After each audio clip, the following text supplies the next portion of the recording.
Welcome back, everybody. Last but not least, Bill Brown, only because I've been trying to get him over here, and he's been hugging all kind of necks.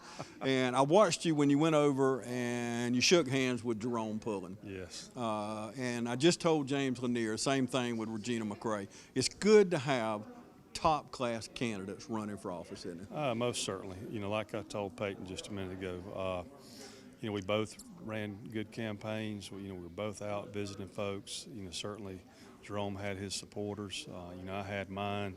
I'm fortunate to come out on top. Told him certainly that if he's got some issues that, that he wants to see addressed, I had an open door, and to please don't hesitate to contact me. Now, you are, correct me right here, you are the longest serving I will be city council now that as Gary Johnson retires on December 31st. That'll put me as the longest serving council member. Senior fella. That's right. And, what comes with that? I think that it's just leadership, experience, knowing how things operate, and certainly big shoes to fill to be one of the leaders on the council. I certainly have thought of myself in that regard, but now got to lead. Yeah, you love Dublin. Oh, I always have. Born and raised.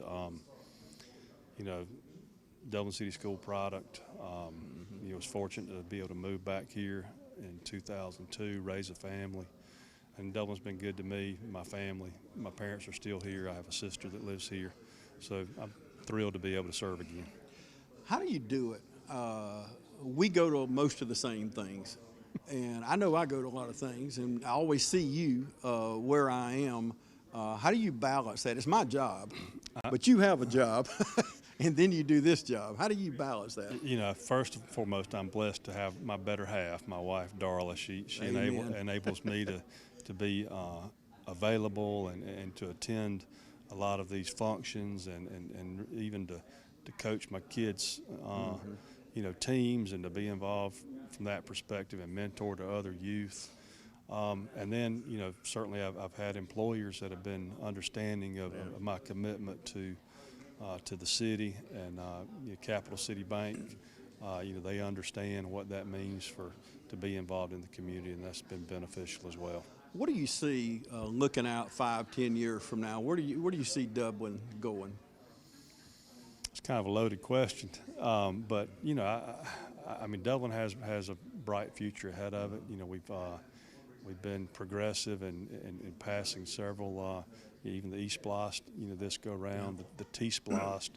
We've got regional projects that we've been able to accomplish that continues to make us a regional hub, whether it be for health care, other employment and things like that. So I see Dublin continue to expand in those areas.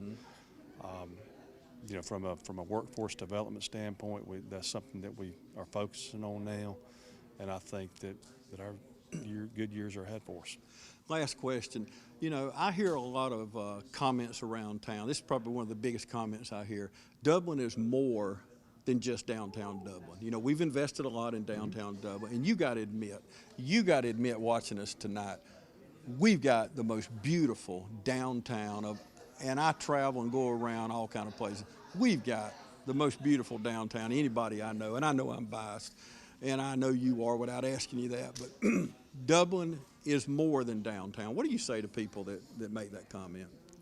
I say that, my thought process is certainly, if you go through towns in Georgia or other communities, other states, if the downtown is not vibrant, then really the community's dying. And so, certainly there's been public investment into downtown. There's been a lot of private investment that's followed that. We now have a core downtown that is vibrant, that creates an atmosphere, I think, that's conducive to excitement. And I see, from a city perspective, what we would like to do is take that footprint and find other areas around the city that where there can be public investment. And so I see that as being a platform that we work on. Currently we've got some investment going on in Stubbs Park. We've got as I spoke earlier, the T-Splosh project on Claxton, on just that whole area. Yeah. And that's something that's coming in this way for T-Splosh. I think you'll see an improvement in that area, and our hope is that that spurs private investment in the ancillary Other neighborhoods areas, yeah. that feed into that. And that's kind of the mentality of going forward. Okay, congratulations, Bill. Thank you. We're proud of you, brother. Thank you. Thank you so much. Okay, wrapping things up here at the Orange County Courthouse. If you're just joining us, the bond referendum for the city school board was rejected by voters. The E-Splosh was approved by voters, so it will be extended starting in 2023. And the county bond referendum was passed. So repeating that, the city voters turned down the bond referendum for the city school board, the county voters voted in, and then the E-Splosh was voted in across the county. We do have a new city council member in Christopher Smith. He defeated Jason Keaton, and James Lanier held on to his school board seat by 10 votes. We want to congratulate him, and also Regina McCrae. She ran a wonderful race there. And you just heard me talk to Bill Brown. He retains his seat, and starting in January, he will be the longest-serving city council member in the city of Dublin. So that's our numbers from here at the Orange County Courthouse. We thank you for joining us right here on TV 35. This is the conclusion of our election coverage from the Orange County Courthouse.